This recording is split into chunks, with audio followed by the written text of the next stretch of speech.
How to verify Cash App account. Hi everyone, this is Kate and welcome back to another video. And on today's video we will learn how we can verify Cash App account. So without further delay, let's get started with this video. First of all, open up your Cash App and make sure that you're logged into your account. Now, in order to get to your profile, tap on your profile icon, which is located in the upper right corner of your home screen.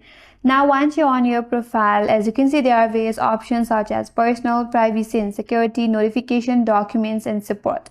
From there, head towards the privacy and security, and on the privacy and security page, here you have an option for identity verification. Here, verify your information to help prevent fraud and Cash App.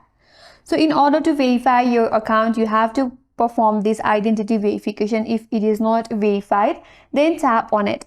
Now, once you tap on it, you will be asked to enter your personal information along with other additional verification, where you will be asked to submit a photo of a government issue ID and also take a selfie for your identity confirmation.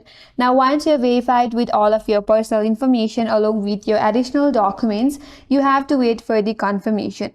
After the submission, Cash App will review your information, and the verification will typically take a few minutes but can extend to a few days in some cases. So you have to wait until all of your documents and information is verified. Once verified, you will get an email on your account that your account is verified. And that's all for today's video. Hope this video was helpful, and if you're new to our channel, consider subscribing. Thanks for watching and stay tuned for more videos.